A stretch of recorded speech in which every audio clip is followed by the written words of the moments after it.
Hi, it's Matt Pouliot with the Housing Matters podcast. Housing Matters is a podcast dedicated to discussing the importance of housing and development in our state.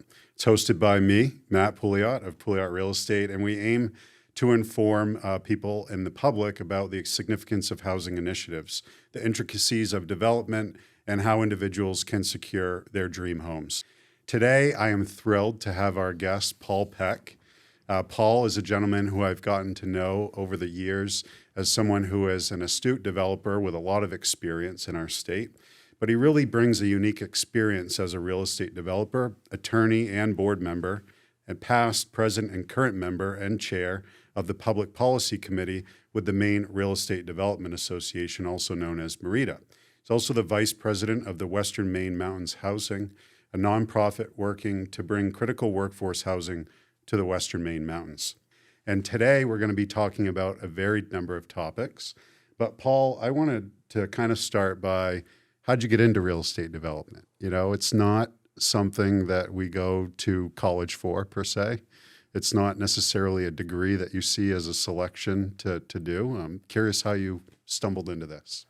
Yeah, growing up in Connecticut, my grandfather had a millwork company. They made doors and windows, and he did some development, and I was exposed to that back then. He wasn't super successful, but he was modestly successful, and I enjoyed going down to the shop and smelling the wood being cut. And I really like the smells of construction. Yeah. My dad ended up, he went to law school, never practiced. He went to work for my grandfather. Then he ended up on his own developing small homes in eastern Connecticut. My brother and I used to work in those job sites, going to the dump, cleaning out houses. Most of the difficult labor work we did around the little subdivisions that my dad did. He ended up practicing law later when interest rates were 18% in the late 70s. Wow. Getting out of the construction field. Yeah, 18% was really bad for construction. So these 6.5% rates you're seeing out there that people are complaining about, they should probably stop squawking. It could get a lot worse. It could. 6.5 is sort of average for, I think, interest rates over the last 50 years. So, I remember smelling concrete drying when they poured foundations, and I just always really enjoyed working outside and working in construction, seeing things built.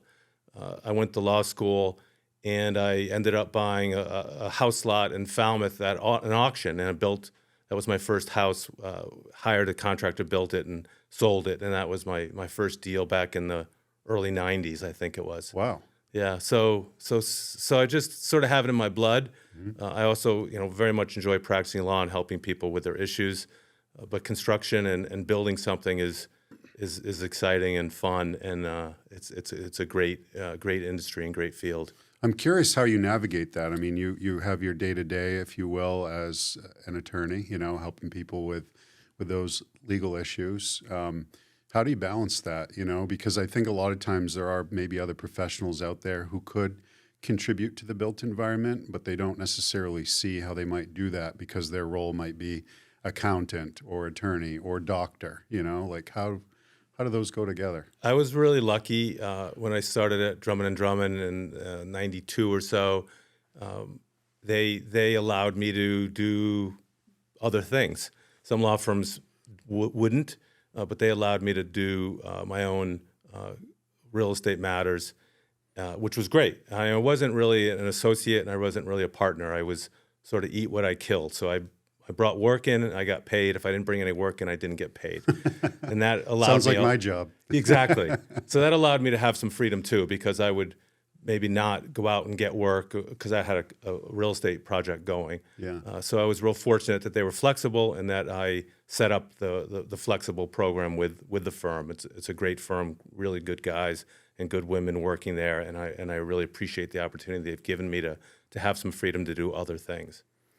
So, housing development is important to our communities, and it sounds like your kind of journey on development started with a single family home, but it's really expanded to a lot of different areas, and you've got really a diverse portfolio from, assisted living buildings to, communities, resort type communities. So like what's the why behind when you're doing a project, and where do you see that going moving forward? Yeah, most of my work has been around housing. And I think there's always a need for housing. And right now, as we all know, there's a huge need for housing in our state and our country. There's 4 or 5 million houses that need to be built in our country, and maybe there's 70,000 houses in Maine. You would know the figure probably better than me, but it's somewhere around there that needs to be built right now. So I've always been interested in housing. I live in housing, and so it's comfortable for me. My dad built housing. My grandfather built housing, and I've always liked that. I didn't start out in housing though. I did on that one house I built in Falmouth, but we then found this subdivision in Rangeley, and we built 43 log cabins in Rangeley, and we sold them as vacation ownership, which is timeshare. It's the most beautiful resort. We have lakefront. The log cabins are amazing. And then I had an opportunity to build condominiums at Sugarloaf, and that went really well. That was in the early 2000s. Went really well. That's the Timbers project by the Super Quad, right? Yes, it is. Very, very successful. Beautiful live edge siding, really nice design. It's really stood up the test of time. It's been over 20 years maybe since we built those. They're selling for a lot more than when you built them, huh? A lot more, a lot more. And I got into assisted living. I have some partners. I have a managing partner who runs the mooring, and both in Cumberland and in Scarborough, and we're looking to build one down in Kennebunk, and it's all memory care. There's a really acute need for memory care communities to be built because as a state we're getting older, and Alzheimer's disease and dementia has grown substantially, and there's just not enough quality care out there. So I was the development partner in those projects, which was exciting and fun and different. I built some apartments in Portland, really the first apartment building of any size. We started permitting that in 2015. Was the first major apartment building built in Portland in 30 or 40 years. People looked to Portland. Why was that? The economics didn't work in Portland for 40 years in market rate apartments. The rents weren't high enough, construction costs, interest rates, demand wasn't there. What year was this? We started permitting in 2015 in Portland. Look how much has changed in just 7-8 years. So much has changed, and people think that it's easy to build apartment buildings, and we should regulate them. We should have some of the units should be dedicated to assist to lower income workforce housing, which I agree with to some extent. But apartment buildings could not be built now really economically. So nobody's building market rate unless it's a historic tax credit or it's an existing building that can be retrofitted. It's really hard to do ground up right now. And that might last for 10, 20, 30 years. We don't know. And people look to Portland and think it's always good to build apartment buildings there, and it's not.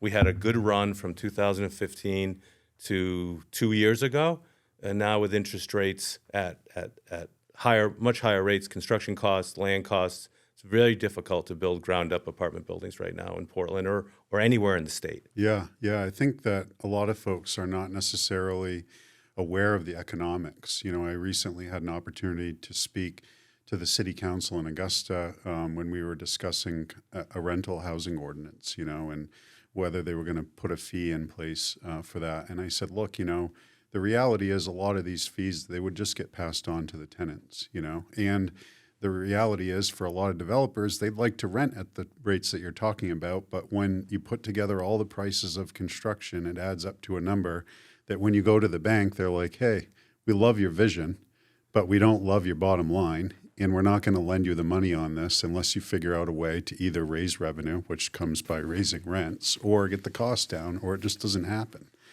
And I think there's kind of some would you agree maybe there's some misinformation out there among people thinking that developers are just putting all this money in their pocket? I mean, you've been doing this for a while. I'm sure that you wouldn't do it if it were not making any money, but the economics in my experience and listening to people, it's just not a tremendous amount of profit on it on the developer side of things.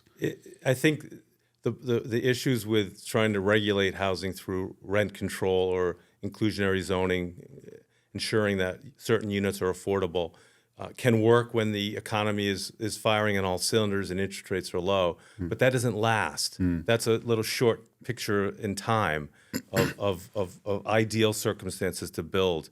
But when things get back to normal, which is sort of right now, when interest rates are higher, construction costs are high, land is scarce, it's really hard to build market rate apartments and also provide the inclusionary zoning units that the towns want, or rent control. That's one of the significant problems that's happening in Portland. Is there's both inclusionary zoning, which means you have to provide 25% of the units in your building to people making about 80% of the average median income, and you also can't raise rents after you set your rents over a certain amount every year. So Portland has a significantly burdensome rent control ordinance and inclusionary zoning ordinance, which just fights against the ability to make apartments and homes for people. And as you all know, we all know, it's really hard to have enough homes right now. Yeah. If you don't mind, let's unpack that a little bit, this zoning piece, because this is something that's pretty esoteric to most folks, zoning, how does that impact me and so forth. And, at the state and the housing committee, I've had a front row seat to some pretty significant changes in state law that we hope will help, start peel back that onion around these conversations in communities to loosen up some of these restrictions and make it easier for people to produce. And one of the things that we've been trying to focus on is density, because you only have so much public water and sewer infrastructure in the state. There's always been this pull-push, and there always probably will be, between rural and urban Maine. But in areas where we have some built environment, there then were still restrictions that would say, for instance, you can only build one housing unit on this 1 acre lot, even though it's served by public water and sewer, and maybe you need to have 200 feet of road frontage. And so then you're putting in some cases, 200 feet of bituminous pavement, to build a road to town standards, which may be not great for the environment, but meets the law of the zoning, which is to spread people out a little bit more and keep people further, from their neighbors. We don't know what the intentions were behind when these zoning things were put in place, other than maybe people want more privacy, or they want to not have people close by and not as much density. But that's at odds with reducing costs, right? If you have a lot and you can put 2 houses on it instead of 1, and that lot costs 100, then now you're attributing 50,000 per house to the base of the land cost versus 100,000. Are you seeing cases in which municipalities have maybe unintentionally or intentionally got these barriers in place that are just really making it difficult for numbers to pencil out outside of Portland? Because I want to, obviously Portland is kind of its own ecosystem, relative to the rest of Maine. And I'm wondering, are you experiencing these challenges elsewhere, or is it just in Portland? There's no doubt that zoning laws, as they developed over 100 years or more, have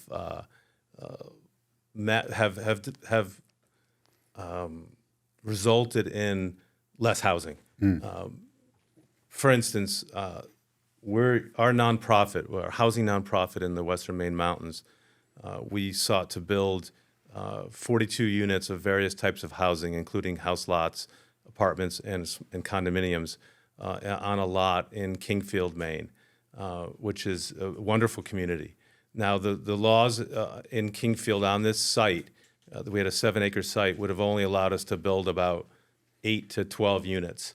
And we would have had to build... Let me just underscore that again. A 7-acre site, and the zoning, probably well-intentioned by the members of that community at the time, would have only allowed for maybe up to 12 at most units on 7 acres of land. Yes, and it was served by public water. Last time I checked, God wasn't creating any more land. No, so. This was a beautiful site. It was right next to a Dollar General. You could walk into town. Yeah. Dollar General provides the little supermarket right next to the site. It had public water. So the zoning wouldn't allow what we wanted to do.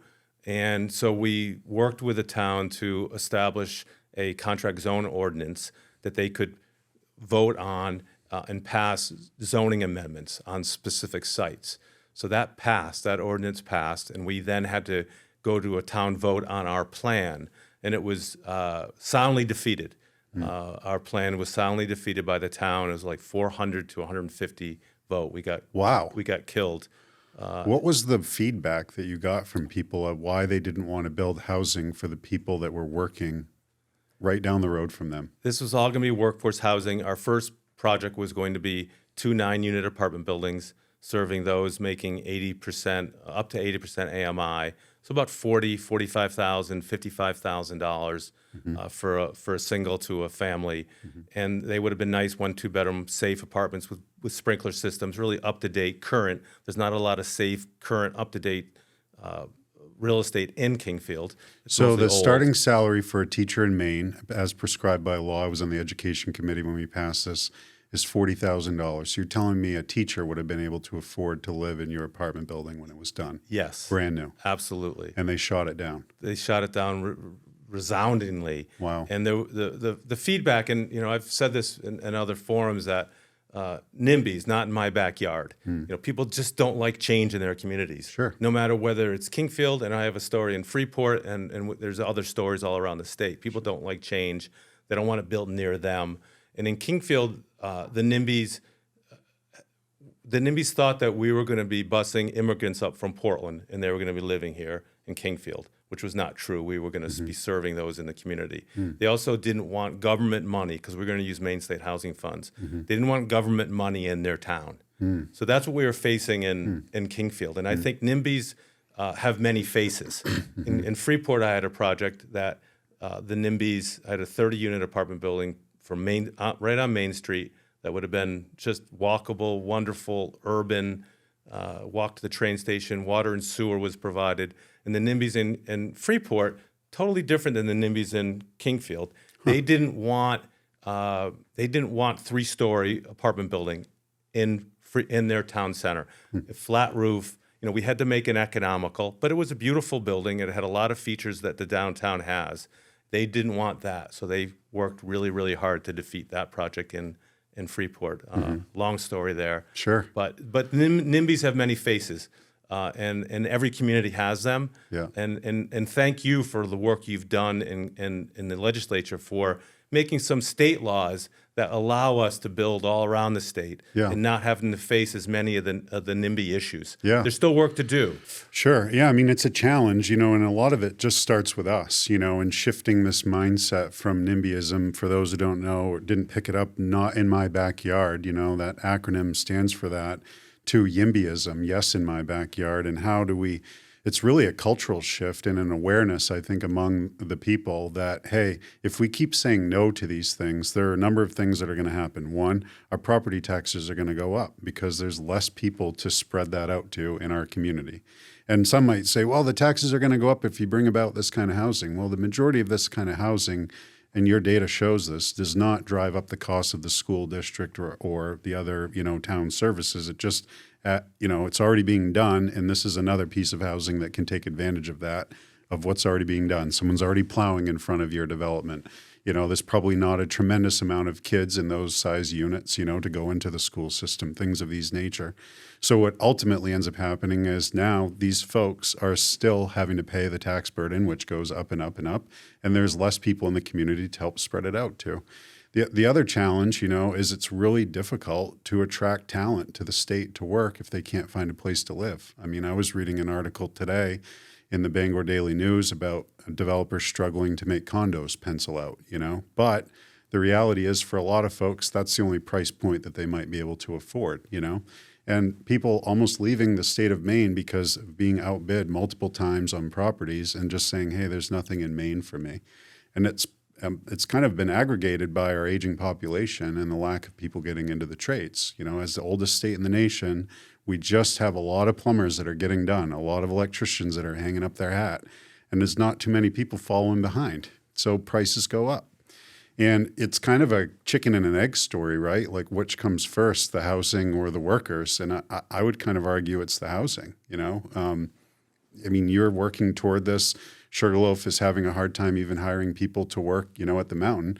And here comes a guy to try to add a little piece to the puzzle. I mean, this is a modest but would have been very successful project to help people live in that community so that they can work up the road. And the other people were like, not in my backyard. No, thank you. It's very true. I mean, we were hoping that we would have workers from the whole area Sure. down in Kingfield, not just on the mountain. Sure. The mountain can solve some of their own issues. Yeah. So we talked to many businesses in Kingfield and in the area, and they were struggling to hire, as you said, because people have nowhere to live. And this is a common issue all around the state, as we all know. Yeah. And businesses need to, I think businesses need to step up more and be a little more vocal. I know businesses don't want to alienate anybody, but they need to be a little more vocal and support those in the legislature, support the legislators who are promoting housing.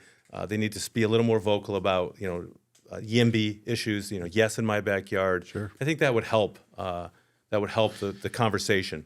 Yeah, I mean, it seems that a lot of employers are starting to kind of wake up to this. I might have mentioned this to you before, but in Western Maine, we have a town called Rumford. And Rumford in 1870s and 80s was a farm town with some 400 residents. And an enterprising individual moved to that community and at a time when there were not, environmental regulations, which actually now I think are a good thing to help protect our waters and woods and so forth. But he just went and put a dam in the river and started a business. And then was like, oh, crap, there's no place for the people that I want to hire to work in this mill to live. So they built communities, Strathglass Park up there, which is this really kind of cute community of all these brick homes, Yes, right? I've seen it. And he was using the resources from the mill business to build these developments because he's like, if I don't build a place for people to live, in a community of only 400 farmers, then this isn't going to last long. And I've seen, at the State House and just in the work that I do, through Pouliot Real Estate, this kind of reinvigoration among employers. We're seeing it a little bit with Bath Iron Works to some extent, LL Bean a little bit, but these are some of the bigger employers. I mean, can you talk about what it might be like to get some employers involved in a project or how they could help even if they're not a developer per se themselves? Yeah, I mean, right now, after our defeat in Freeport, or not in Freeport, our defeat in Kingfield, Sure. For the workforce housing that our nonprofit was hoping to build, we looked around the other communities, and really none of the communities have the zoning we need to build density. None of them do, which is really a problem because, as you said earlier, if you don't have density, you can't afford to build. You can't build a house on a lot and build it affordably and have a worker live there. So the only land in our whole area that's zoned allowing for the density is on Sugarloaf. It's a special zone. Really? Yeah, Sugarloaf in the town, the town and the Sugarloaf are symbiotic. They really have been, and they have been since the town was created. And the zoning on the mountain is high density. There's water and sewer availability. And so we're talking with Boyne, who owns Sugarloaf, about some of their land that may be available to build some workforce housing. That wasn't our first choice because we did want to be in Kingfield because it's a beautiful little town with all the services needed. Yeah.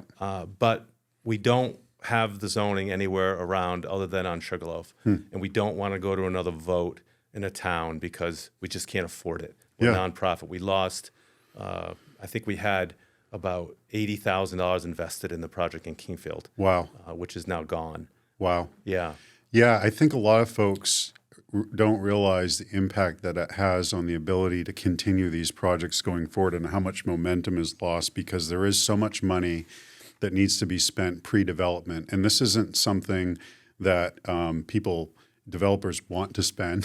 They'd rather get an approval without having to spend all this money. But you have to demonstrate to the planning board and to the local planners that your project is going to be viable and can be done to certain specifications. That involves architects and engineers that don't work cheap. They're professionals too, and it's expensive. You had mentioned earlier the risks of developing, and there are significant risks, and these pre-development costs are a case in point. There was a project in Kittery that was a piece of land near the highway that was rezoned for density. The developer saw that and purchased a large tract of land in Kittery. And he proposed hundreds of units of housing, some commercial use also, some parks and trails. And it was a beautiful project. I understand he spent upwards of $500,000 in pre-development costs. Wow. The citizens, some of the citizens were opposed to the project vehemently, and they ended up changing the zoning on that site They changed the zoning on that site midstream. After it had been approved. No, after it had been proposed. Yeah. And that project was dead, and that developer lost, $500,000 or more on pre-development costs, and so there is significant risk in these. So real this estate developer deals. did all of this work, just so that folks are aware. I'm familiar with this project because we ended up passing a state law that passed this session to prevent things like this from happening. Essentially, if the local zoning ordinance says thou can do this, and you proceed with your project along the route of, okay, I'm going to do everything I can to try to seek approval, but this is an allowed use. And then midstream, like in Kittery, folks were coming along and just saying, oh, that's not an allowed use anymore, when we already told people it was and they invested all the money. Now that can't happen, which, I'm pleased to say that we got real broad bipartisan support for that in the legislature with the help of you and the Maine Real Estate Development Association to get that passed, in hopes that in the future, things like what happened there won't happen again. It's amazing how housing and development is really both Democrats and Republicans and independents support it all. And it was wonderful to see you and the Housing Committee sort of lead your party into that whole area of why housing is so important. And you were spearheading that for your party. And it was great. And I thank you again Sure, for that. my pleasure. Significant work you did in Augusta, significant work that the Housing Committee is doing. And this is what we need. We need leadership in Augusta to help us break through this housing crisis. Yeah. We need more leadership. I'm sorry that you're leaving the legislature, but I understand you served your time. You did a great job. You need to provide for your family. But we need other leaders like you on both parties. Well, thanks for mentioning that. And I mean, I'm thrilled to see that strong likelihood that the Housing Committee may become a joint standing committee, which, if I look back probably 30 years from now and we still have a Housing Committee, I'll say that that's probably one of the top things that I am proud to have advocated for. I mean, after Speaker Talbot Ross and President Jackson were elected leaders in 22, my first call was to each one of them. And I said, we need to have a housing committee separate from the Labor and Housing Committee because, historically and still now, you have a joint standing committee on labor and housing. And there's too many labor issues in the legislature that overshadow the importance. And we're doing this podcast, getting into some weeds about zoning and so forth, and just really kind of skimming the surface. It's important legislators have the opportunity to dig into and learn more about what are these implications. To go down to Cumberland County and stand on a site with a developer whose project was shot down by the community and have them hear on that site, hey, I had $250,000 invested in this project and it's going nowhere. I mean, that was pretty impactful on members of the legislature who we are a citizen legislature. Everybody has their own day-to-day thing they're doing. Not everybody's digging into spreadsheets and looking at how to make development projects work. And I'm not suggesting the members on the Housing Committee are now qualified developers. It's just that they have a much more understanding and a deeper appreciation for the challenges and how can we mitigate those challenges or reduce and create more knowns, if you will, because that's the biggest thing, right? As a developer, you want to know what can I do, what can I do, and the number of unknowns that we can take off the table, the better. And I think the legislature removed some unknowns this session, and we still have a lot of work to do. But it all starts with having more deeper dives on these things and having more contemplation because you have the time, as opposed to trying to get it in the mix with other issues involving labor. So I hope the legislature, and I'll certainly be advocating for this, and I hope others will too, will keep a joint standing committee on housing. But I also hope that committee doesn't in time just come up with more regulations like rent control stuff and all these kind of things that are tempting, but as you say, are only a temporary solution to a much more persistent problem. I wanted to talk a little bit about, what, moving forward, you see yourself doing on the housing front, because, as we know, Maine needs some 84,000 units to address our shortage, and we have only so many people really at the table that are part of this. I know that, historically some of these challenges have existed, and it sounds like you're maybe moving the Kingfield project to maybe up to Carrabassett Valley. But, the bigger picture, you're going to keep doing this, or is get this project through and then no more Maine, or what's next? No, I'd like to continue in development. I really like developing real estate. Yeah. And I like finding sites to develop, and working with partners and working with architects and engineers to do that work. Right now, with interest rates relatively high, construction costs high, land costs high, it's very hard to make market rate apartments or homes work. Homes a little more than apartments because it's been such a increase in home prices. So I'm looking around for land. I'm looking around for buildings to renovate. You hear a lot about office buildings being renovated, and it's very challenging because most office buildings aren't really built for housing, so you almost have to tear them down to build them back to housing. But I'd like to find an opportunity, not necessarily just in southern Maine, but find an opportunity to take maybe a small office building and convert it. I think that'd be interesting and fun. I'd also like to do some more nonprofit work, or at least maybe my company would do a LIHTC deal or a rural rental housing deal with Maine State Housing. I'd like to provide some housing at reasonable rates. I think what's moving in housing is size. It's interesting, right? Construction costs are so high, interest rates are so high, you got to go smaller. The average house, used to be in a subdivision in Bangor or down in southern Maine, 2,000 feet or more. I think houses need to be 1,000 feet. Houses need to be 1,200 feet. It's interesting you bring this up because it's really about expectations of the consumer that's driving a lot of this too. I meet with a lot of couples, and the ones that I'm most successful at helping them sell their home and move on to something else are the ones who are maybe living in that 2,000 square foot home. They raised their family there, and they're like, hey, it's too big for me. Like, this is all right because you're going to go from a 2,000 square foot home to a 1,200 square foot home. It's going to cost the same amount of money, but you want a smaller home anyway, so you win. The problem is the flip of that. When someone's family is growing and they're in that starter home and they need the bigger one, for more room.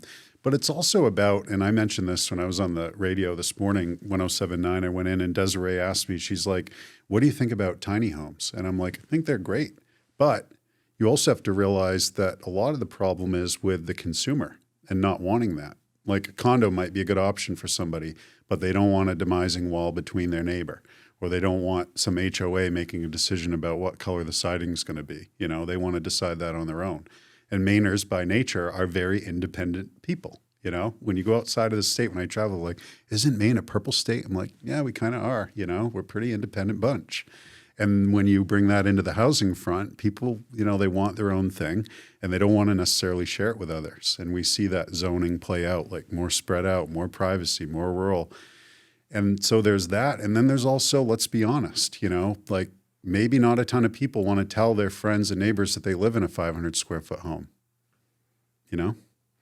but maybe that's all that they can afford. And until more of their friends and neighbors are in that size home too, it doesn't seem as normal. It seems like an outlier. I'm a weirdo for doing this. I don't want to do it. But economically, it's the only thing that works. It's true. You got to build to the economics of the deal. Yeah. Unless it's subsidized housing from the state or the feds, you have to build what makes sense financially. There needs to be a profit. And I think now, smaller homes, smaller apartments. I mean, there's apartments now being built to 300 square feet, 400 square feet, 500 square feet. That's traditionally a very small apartment. But those are really becoming common now for newer construction or renovation of existing structures. Homes also have to come down in size. There's a project being permitted. I think it just passed permitting in Rangeley that they're going to be using some rural rental funds to build single-family little homes, but they're going to rent them as apartments, and they're 500 square feet, 700 square feet. There's a company in Brunswick that might build them for them. And they're ADUs, really. They're accessory dwelling units, but they're not going to be accessory to a main house. They're going to be their own home, and I think there's a demand for that. We need to provide housing where people can afford it, and everybody can't afford a $500,000 house. And if we can provide smaller homes for $200,000 or $300,000, or that we have to, we just have to. And people change, and people's desires change, and people's reality change. And I think people would rather have a small home than no home. Sure. Yeah, there's definitely, I think, a change afoot around expectations. We've seen this in the post-secondary world. My sister just graduated from Kennebec Valley Community College this past weekend. But when she started, she graduated during the pandemic, and she was like, I'm going to a 4-year school. You know, I want to keep playing sports and everything. And then sports got canceled at the school, which I feel terrible. She was really passionate about that. But in the end, probably a blessing, because she wasn't going to be a professional athlete. And she decided, hey, the state's offering no cost tuition to go to community college. I'm going to try that. You know, and went and saw the graduation this past weekend, super proud, and she's got zero debt. And her generation, if you will, which is a generation removed from me, we're 15 years apart, is waking up to this. Like, what's the value? And for some, there is a value because they know that that's what they want to do, and others maybe not. And they're at least having that conversation, you know. And I think in the housing front, you know, because we have such a shortage of labor and prices have gone up, it's forcing that uncomfortable conversation to occur that might not be the first path, but is ultimately the path of least resistance, to which people can say, hey, I guess I'm going to go smaller. And then they're in that environment. They like it. They tell their friends about it. And then their friends are like, oh, I can do it too. But that takes time. It's not like, you know, my generation might have started thinking about like, what's the value of college? But everyone says you got to do it. Now these next generations are really asking the tough questions, you know, about what's the value proposition. So I think moving forward, you know, in Maine, we're starting to see this change about density, because now with LD 2003, you can have ADU by right. Obviously, that doesn't mean they can go everywhere because local towns have different restrictions, but it opens up more options. And I think that as you have more companies coming into Maine making these things, it's more viable than those are going out. I mean, Maine used to have a pretty robust off-site construction industry. I mean, you were around when that was pretty much decimated. Is there any hope of bringing that back, do you think? Well, I know that's a topic for you. You love that topic, and you're really interested in it. And so am I. I'm not as knowledgeable probably about you as you are about it, but we need off-site manufacturing, no doubt, because it provides a steady place to go to work, too. It's a sort of a steady job. You go to a built environment. You're not working outside. You're working in an air-conditioned or heated space. You have better quality control. You don't have rain coming down on the structure. We need it. I know that there's a huge industry in Canada right over the border that does it. They're down in Pennsylvania, and there's areas of the country that do it, and obviously in Canada. And there's no reason why we can't do it here. We do have some labor shortage issues, so it's a chicken and egg, like you said. Yeah, we need exactly. housing for the labor, but we need labor for the housing. Yeah, I mean, and this kind of dovetails into like future trends in real estate and kind of where I'd like to probably wrap up. But we have, you know, in this state, a shortage of labor. We're at the end of the logistics supply line, so to speak, in terms of materials and so forth. But we still have people moving to Maine, and more people want to move here, but they don't because of the lack of housing.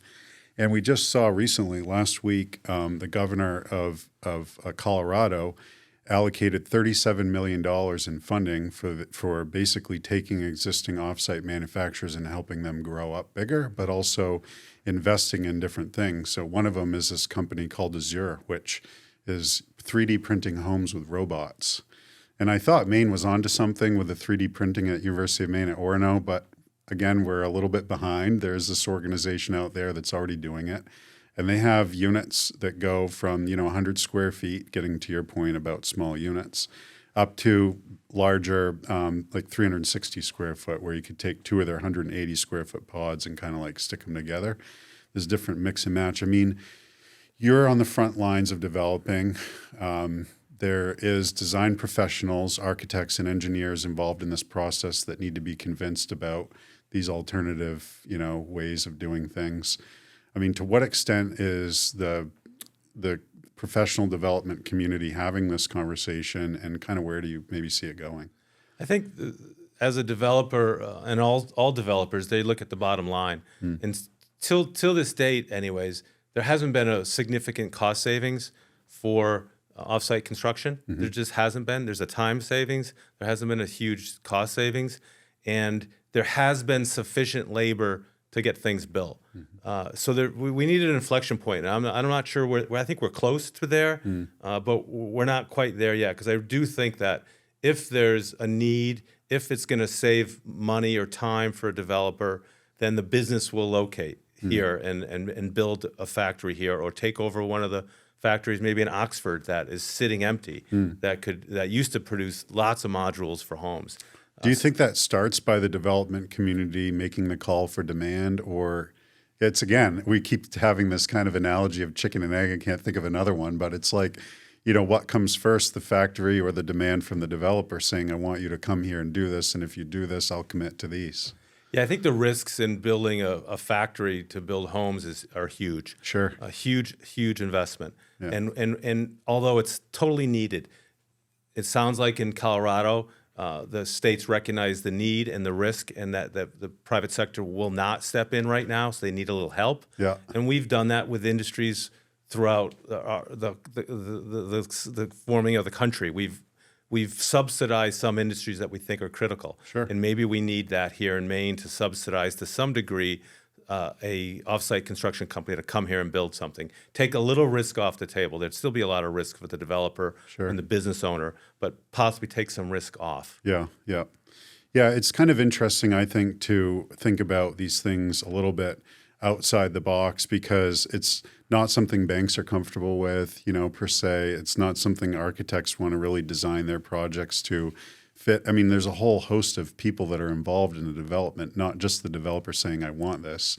You could be bullish on it, but then everybody else you have to interface with just doesn't get it for some reason, I think KBS and Oxford, are they in Oxford or South Paris? Both, actually. Yeah. They're doing a great job. Yeah. They're running full speed.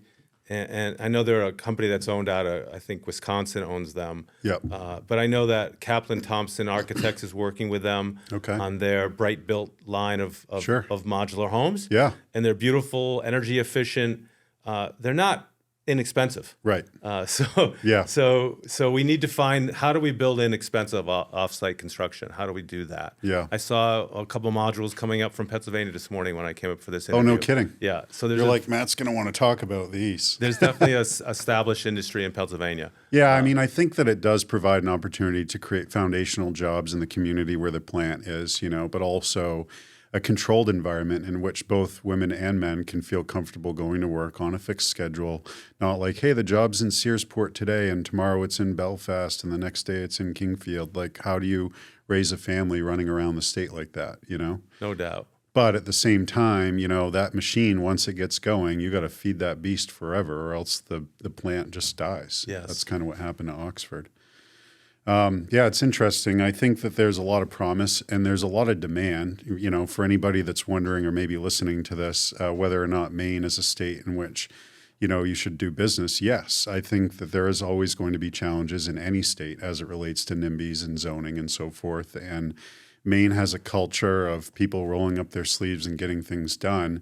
And I think what we're finding now is there's a lot of people in communities that do want to do things. It's at odds with what the zoning is. And that discussion is a broader, kind of more time-consuming thing than a quick fix in an economy where we're like, we need housing now.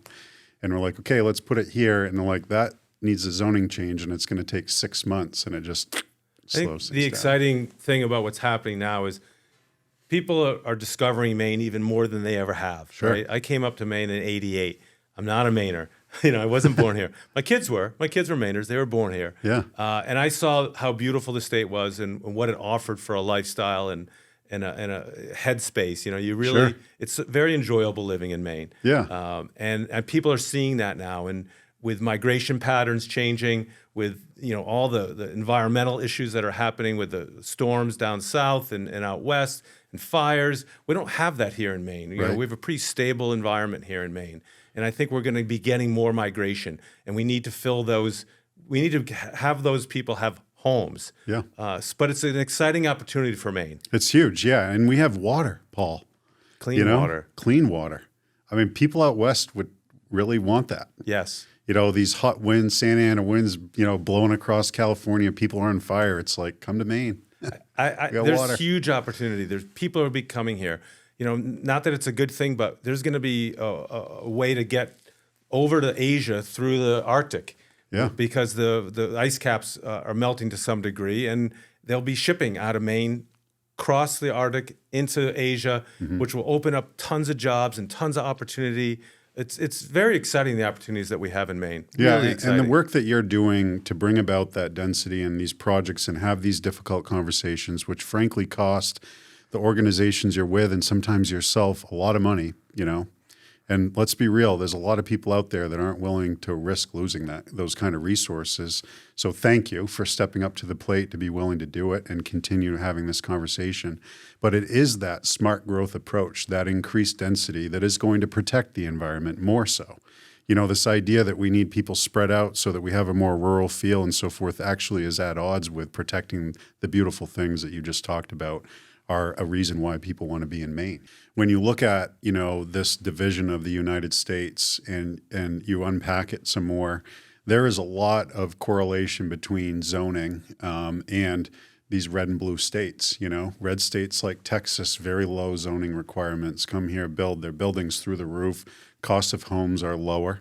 And then you come to the east and west coasts where there is a lot of people who have a vested interest in protecting their property values in areas that are a little bit more congested, and they want to come out and just say no to things. And oftentimes these are the same people. We heard this from a young man who came up to talk about a project that was killed in Cape Elizabeth.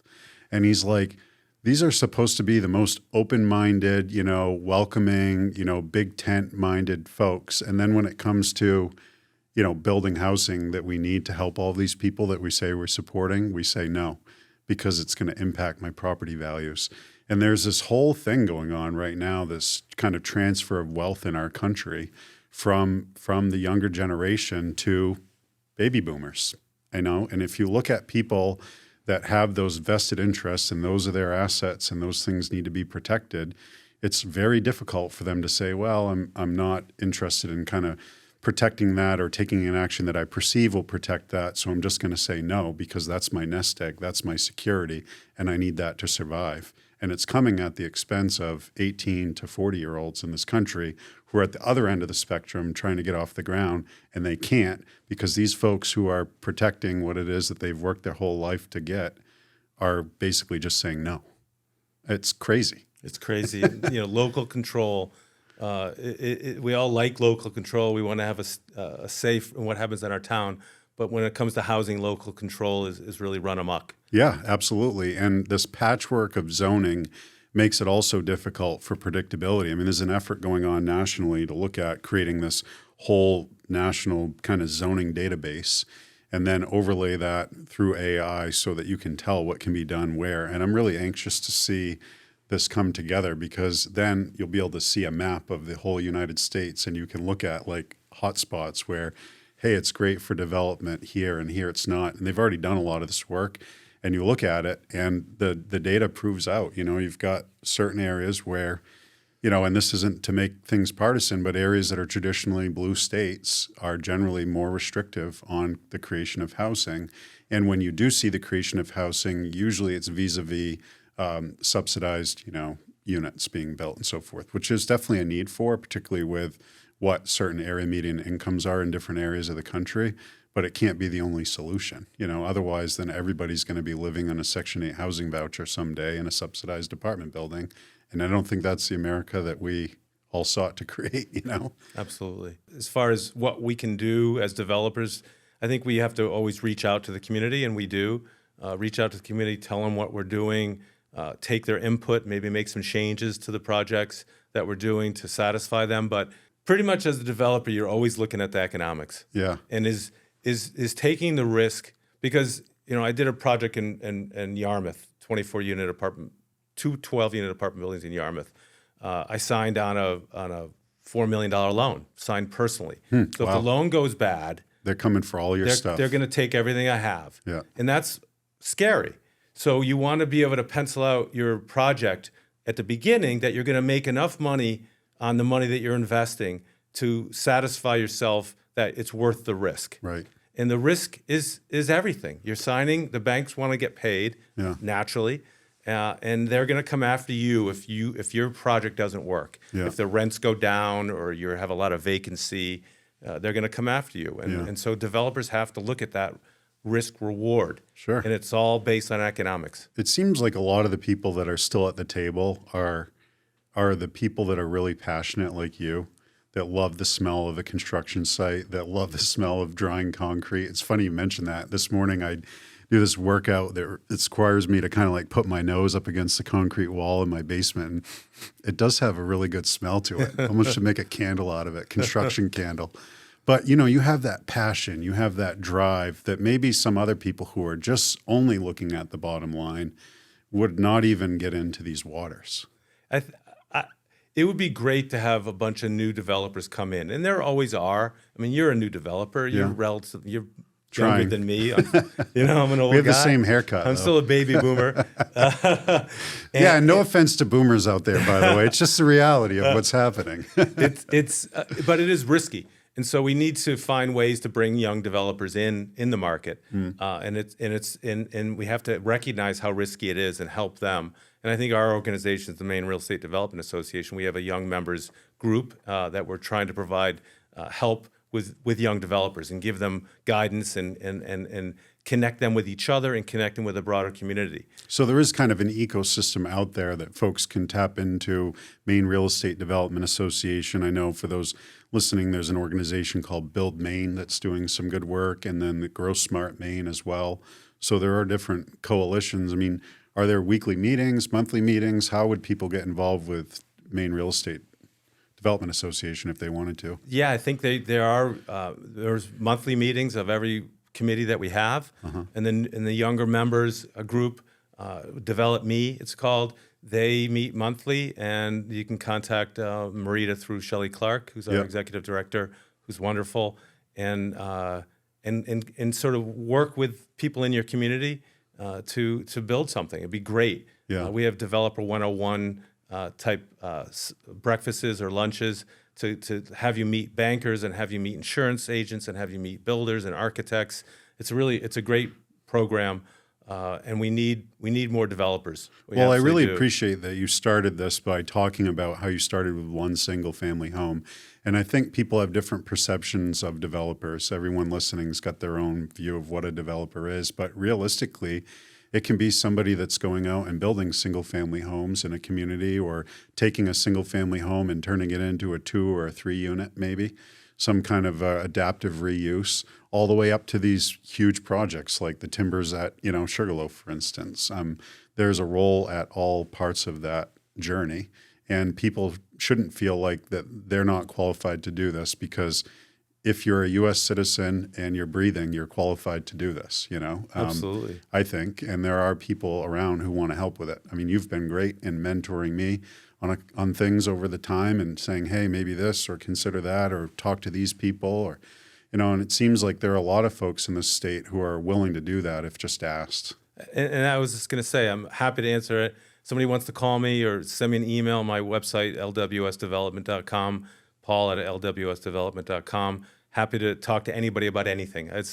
I enjoy talking. I mean, that's what I do, and I don't mind. I have time. I find myself with some time right now, and I'm happy to answer any questions or help someone if they have a development plan, or connect them with people I might know, because I know a lot of people around the state, or reach out through the Western Maine Mountain Housing website if you're interested in the Western Maine Mountains and how to provide housing up there, or want to get involved in our board up there. It's exciting stuff's going on. We have a lot of great people on our board, wonderful professionals, wonderful people who live in the region. We just need a project, and we're hoping to have one up in Carrabassett Valley soon. Cool. Well, Paul, thanks for joining us today. Appreciate your time. And for those listening and anyone that wants additional information, Paul, what's your email address again? They can write to you. It's paul@lwsdevelopment.com. Great. Thanks, Paul, for being here today. Thank you. Appreciate it. To our listeners, thank you. Housing matters, and stay cued in for the future episodes.